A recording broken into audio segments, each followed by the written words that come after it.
This story happened like 10 years ago. I grew up in a smallish house. For the majority of my childhood, I shared a bedroom with my older brother. 2 twin beds on opposite sides of the room, 2 dressers, and 2 closets. We didn't even have enough room for a desk. It wasn't cramped, but it wasn't exactly comfortable either. So, when my brother went away to college, I immediately moved his bed out of the room and commandeered the space, so to speak, with his permission, of course. I was finally at the age where a bedroom desk was a necessity. So, it was nice not having to do homework in the basement or upstairs in my dad's office. That arrangement worked seamlessly for the 2 years before I myself went off to college, at which point I wasn't living at home anymore, so it didn't matter. After graduating, my brother got a city job in our hometown area. So, we ended up moving back into my parents' house. And the first thing he does, you guessed it, re-sees our bedroom that I had spent months of expended effort redesigning. I was a little irritated at first, but my parents contextualized it by saying I had basically done the same thing to him, so it was only fair. I couldn't argue with that, so I just accepted it. By the time I graduated, I'd also found a city job, so I opted to move back into my parents' house, just like my brother had. Unfortunately, I didn't have a room anymore, so I'd have to make other arrangements. The only other unused room in the house was our upstairs guest bedroom, so even though it was half the size of my old room, it would have to do the trick. The guest room was right next to my dad's office, which was the only other room on that floor. It was also directly above the garage, which meant every time someone clicked the garage door button, the whole floor would vibrate for the full 10 seconds it took the door to open. The room kind of overhangs the house slightly since it's on the corner. So, there were 2 windows on intersecting walls, one overlooking the driveway, and one overlooking one of the sides of the house. It wasn't ideal, but it was private and quiet most of the time. This particular incident happened on a Friday evening when I was home alone. My brother was in Baltimore for some work-related conference, and my parents were spending the night at our family shore house, like they did most summer weekends. I was coming off an absolutely grueling day at work, so I decided not to go out with any of my friends, or even leave the house. I just wanted to order some food, and call it an early night. It was around 11:30, and I was lying in bed, reading a book, trying to unwind from the day. The house was completely quiet, which was kinda nice, since it's usually pretty chaotic when everyone's home. That's when I heard the unmistakable sound of the garage door starting to rise, followed by that all-too-familiar vibrating of the floor that I'd gotten used to over the past few months. It took a few seconds for it to really hit me. None of my family members should have been home. My parents had specifically said that they were staying at the shore house until Sunday night, and my brother wasn't supposed to be back until Saturday afternoon. It took several seconds for that realization to fully sink in. But when it did, my heart started racing. I immediately jumped out of bed and looked out the window toward the driveway, but it was too dark to make out anything clearly. I could see that the garage door was open, but I couldn't tell if there was a car inside or who might have opened it. Without another thought, I rummaged through the closet until I found one of the baseball bats my parents had thrown in there from my younger days. As I was quietly walking down the stairs, I tried convincing myself that there was a logical explanation for the garage door opening. Maybe my parents had forgotten something and driven back. Maybe my brother's plans changed. Hell, maybe the door had glitched and opened on its own. When I got to the bottom of the stairs, right before turning the corner toward the main part of the house, I could hear faint voices. The voices were definitely coming from the other side of the house, where all the bedrooms were. They were too quiet for me to make out what they were saying, but I could tell that there were at least 2 people talking. That's when I knew for certain that someone had broken into our house. I pulled out my phone and dialed 911, whispering my address and telling the operator that my house was currently being burglarized. I left the call live and put the phone back in my pocket like they tell you to. The operator told me to stay put and not to announce my presence, but I felt this overwhelming urge to defend my house. It was like I was being compelled by some invisible force to do something rather than just hide and wait. So, against the operator's instruction, I decided that's exactly what I was going to do. I crept down the hallway toward the voices, clutching the baseball bat as tightly as I could. As I got closer to my parents' bedroom, I could hear the sounds of drawers being opened and things being moved around. They were clearly searching for something valuable. I took a deep breath, knowing that what I was about to do was probably stupid, but unable to stop myself. I started yelling as loudly as I could to catch them off guard, then charged into the room with the baseball bat raised above my head. There were 2 men rummaging through my mother's closet, and they both yelled out in shock when I burst through the door. I could tell they hadn't expected anyone to be home, let alone someone willing to fight back. That gave me confidence, despite the fact that I was outnumbered, and they could have easily had weapons of their own. I swung the bat at the closer of the 2 men, connecting with his leg. He cursed and hobbled a few steps before falling over. I turned to the other one, but before I could get a clean swing at him, he dropped his shoulder and tackled me before I could react. The 2 of us hit the ground hard, and I immediately realized that this guy was significantly larger and stronger than me. He wrestled the bat out of my hands without much effort, then got his hands around my throat and started choking me. I was fighting for my life, clawing at his hands, and trying to get him off of me when I saw the first guy crawling towards us. He had something in his hand that looked like a knife, and in that moment, I realized I'd made a grave mistake by trying to play hero. A mistake that was going to cost me my life. I genuinely thought those might be the final moments of my life. I started accepting that I was going to die in my parents' bedroom, and all I could think about was how devastated my mom would be when she found out. But then, in the background, I heard the faint sound of police sirens approaching. The last thing I remember is the second guy picking up my baseball bat and swinging it at my head. Everything went black after that. When I woke up, someone was shaking me gently. I opened my eyes to see a police officer kneeling beside me, asking if I was okay. I was dazed and confused, and it took me several seconds to remember what had happened. I looked around the room and saw that the door connecting my parents' bedroom to the backyard was wide open. The intruders had clearly knocked me out and fled through the back when they heard the sirens. The officer told me to stay put and not to move too much in case I was concussed or had other injuries. I had a raging headache, but I was conscious and coherent, which seemed like a good sign. Once the paramedics confirmed that I was okay, I refused to go to the hospital despite their recommendations. I gave the officers a detailed account of what happened. They told me they were currently searching the neighborhood for suspects, but by the time they'd arrived, the men were already long gone. After the police finished their investigation and took some photos of the scene, I called my parents and brother to let them know what had happened. My parents yelled at me pretty harshly for being stupid enough to confront those guys, and I deserved it. Had I just done the smart thing and hid, there's a good chance the police would have been able to apprehend the Purs.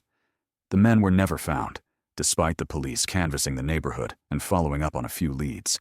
My parents installed a comprehensive security system the moment they got back from the shore house, complete with cameras, motion sensors, lights, the whole nine. The days after the break-in, something kept bothering me about the whole situation.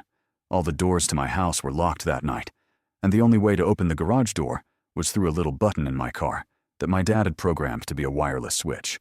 There was no way anyone would just stumble upon it. Whoever had broken in that night had known me or my family well enough to know where that button was. Up until that moment, I never locked my car when it was in the driveway either, so that's something the culprits would have had to know as well. Even more concerning was the timing.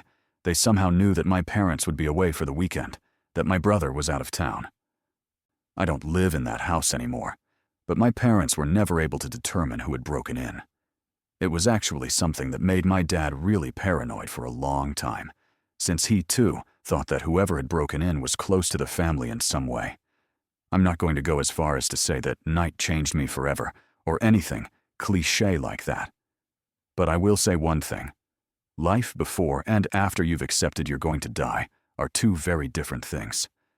I can still remember that feeling of thinking it was the end for me. It just felt so dissociating. Nothing can replicate that feeling. This happened about 6 months ago, and I'm still shaken up by how calculated and personal the whole thing was. I had recently moved back to my hometown to help care for my aging mother, who lives about 20 minutes away from me. I found this small duplex that was perfect for my situation, close enough to get to her quickly if needed, but far enough that I still had my own space and independence. My mom has been having some health issues lately. Nothing life-threatening, but she's had a few minor falls around the house, and she's stubborn about accepting help. I've been trying to convince her to get one of those medical alert systems, but she insists she doesn't need one, and that I'm just being overprotective. It's been a constant source of stress for me, especially knowing that she's alone most of the time. On this particular evening, I was just settling in for the night. It was around 9:01 p.m., and I was on the couch watching TV when my phone rang. The caller ID showed a local number that I didn't recognize, but since I was still relatively new to the area, I figured it might be important, and answered. The woman on the other end identified herself as a nurse at a local emergency room. She said my mother had been brought in about an hour ago after taking a fall and hitting her head. According to her, my mom was conscious but asking for me, and they wanted to know if I could get to the hospital quickly. I was horrified. This was exactly the kind of call I'd been dreading since moving back. I didn't doubt the legitimacy of the call for 1 second. The woman on the other end knew my mother's full name, her address, and even mentioned her recent hip replacement surgery from a few months ago. I immediately stopped what I was doing, trying to keep calm and level myself by saying a silent prayer. I didn't even think about locking up the house. I just grabbed my keys, pulled the front door shut behind me, and raced to my car. The drive to the hospital was a nightmare. I kept running through scenarios in my head, and only a few of them were remotely good. When I got to the ER, I rushed up to the reception desk and told them I was there from my mother. I gave them her name and said I'd received a call about her fall. The nurse looked confused and checked her computer, then told me there was no record of anyone by that name being admitted or treated that evening. I insisted there had to be some mistake since I had just gotten a call from someone claiming to be a nurse there. The receptionist was sympathetic, but firm. They had no record of my mother being brought in, and they suggested I try calling her directly to make sure she was okay. So that's what I did. I stepped outside and called my mom's landline, and she answered. She said she'd been sleeping and wanted to know why I was calling so late. I didn't want to scare her, so I just said I was checking up on her and told her to go back to bed. And that's when the heart-sinking realization hit me. This had been a setup. Someone had deliberately given me false information to get me out of my house. I jumped back in my car, furious that I'd been tricked so easily. When I pulled into my driveway, the front door was still closed, just like I'd left it. For a moment, I thought maybe I was being paranoid and nothing had happened. But the moment I stepped inside, I knew I'd been robbed.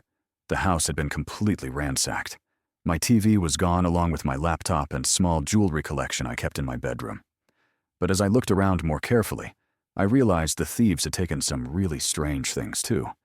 Family photos had been removed from their frames, not the frames themselves, just the actual photos. My prescription bottles from the bathroom medicine cabinet had been emptied and taken. It was insane. They had taken things that had relatively little monetary value, yet huge sentimental value to me. It was sadistic. I'm telling you, there's no reason a thief would ever take family photos. There just isn't.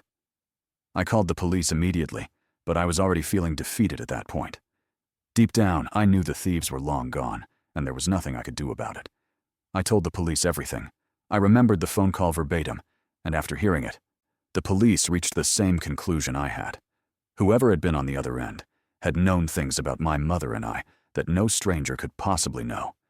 For the life of me, I couldn't even come up with a list of people who would have that information, or even ways that someone could have gotten that information in the first place. The officers told me to feel free to call back whenever I had something concrete. Then they left. I was utterly baffled. Just imagine how unsettled you'd feel if some stranger knew enough about you to lure you out of your house. The theft itself was bad enough, but the fact that they targeted family photos and medical information suggested it wasn't just about quick cash. I couldn't shake the feeling that they were planning something longer term, possibly identity theft or some other scheme that required personal documentation. But over the next few weeks, nothing else happened. Even though my mother, quote, can't remember who she might have talked to about her personal info, I'm pretty confident that she's the source of the leak. She surprisingly has a lot of friends for a woman her age, and knowing her, she probably said too much to the wrong person. I've warned my mother about that very thing, and she's finally agreed to be more careful about who she gives personal information to. But I can't shake the feeling that we're still being watched by someone who knows way too much about our lives and isn't finished with whatever they're planning. Either way, I recently got a Ring camera, so hopefully that's enough of a deterrent. If anything else happens, I'll send an update. So, I'm a single guy in my early 30s, and I've been living alone in this rented house for over a year now. It's a nice little place in a quiet neighborhood. Nothing fancy, but it's comfortable and the rent is reasonable. I've gotten into a good routine here, and really feel like I'd made it my home. The incident happened on a Thursday night around 11. I was getting ready for bed when I heard aggressive pounding on my front door. Not knocking, but actual pounding, like someone was trying to break it down. I looked out the window, but couldn't see much because of how poorly the porch light is positioned. Despite not being able to see who it was and the aggressiveness of the knocking, I'm a pretty buff guy. So I wasn't scared or anything, more so irritated and confused. I opened the front door, careful to keep the screen door shut as an added layer of protection. I'm not sure what I was expecting to see, but what I did see was surprising to say the least. There was this extremely agitated man standing there. He looked to be maybe a few years older than me. He was average height, had disheveled hair, and was wearing clothes that looked like they had been slept in multiple nights in a row. But what really caught my attention was how angry and unstable he seemed. His eyes were darting around, and he was breathing heavily, like he'd been running or was having some kind of panic attack. He was also pacing around like he couldn't keep his feet on the ground. Before I could even ask what he wanted, he started yelling that this was his house and demanding that I let him in. He said I was trespassing and that he was going to call the police if I didn't get out immediately. I thought he was either on drugs or having some kind of mental health crisis, or maybe a combination of the two. I tried to calm him down and explained that he had the wrong house, but he became even more agitated. That's when he started rattling off details about the house that made me freeze up. I don't even remember everything he said, but he knew several things about the house that you couldn't observe from outside it. Details that only someone who had actually lived there would know. Like, for example, he knew that the door for the master bedroom is poorly designed and bangs into the toilet. He knew that the back door sticks, and you have to lift it slightly while turning the doorknob. There was some other stuff too, but I really can't remember it all. I don't think I even said anything while he was talking. I was just standing there in shock. But that was only the beginning. It was about to get much, much weirder. Through the screen door, he pulled out a folder and started showing me documentation. He had what appeared to be a lease agreement with his name on it, dated from about 6 months before I'd moved in. He had pieces of mail addressed to him at this address. Everything looked official, though I suspected it had been forged somehow. But the most unsettling part was when he pulled out his phone and started showing me photos. They were literal pictures of him inside my house, sitting on my current couch, watching TV, cooking in the kitchen, even lying down in what was now my bedroom. The photos looked recent and completely legitimate. They weren't obviously photoshopped or staged, and most of them weren't solo. They had other people in them, all of whom I'd never seen before. He showed me one photo that he claimed was from this past 4th of July just a few months ago. It was a selfie taken by a woman I didn't recognize. In it, the woman, him, and a few other people were facing the camera and smiling at the kitchen table. There was a box of fireworks off to the side, and the detail and context of the picture made it look completely authentic. That's when I genuinely started questioning my own memory and sanity. How could this person have all this evidence if they never lived here? I started wondering if I somehow blocked out memories of sharing the house with someone, and if I was the one having some kind of psychological breakdown. It was freaky, especially since I knew for a fact that I had been home on the 4th of July, so the pictures made even less sense. The whole situation was so surreal that I told them I was going to call the police to sort everything out, not even in an antagonistic way. I just didn't know what else to do. I figured they could check the records and determine what was going on. But the moment I mentioned calling the cops, the guy's demeanor changed completely. He suddenly became very calm and said he'd wait outside while I made the call. Then he just walked away from the door and disappeared into the darkness.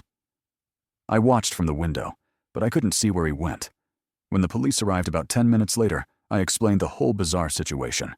They told me I should try reaching out to my landlord to get in contact with the previous tenants, and that I might get some answers that way. I had all the required documentation proving I was renting this house, but when I offered to show it to them, they waved it off. They said whoever had been on my doorstep was probably just going through a mental episode, and as long as they were gone, I should just carry on with my life. Then they left. I wasn't just going to sit there and be satisfied with that, though. Whether or not that guy had left still left the question of how in the world he had all that evidence. With my landlord's help, I was eventually able to get in contact with the previous tenants.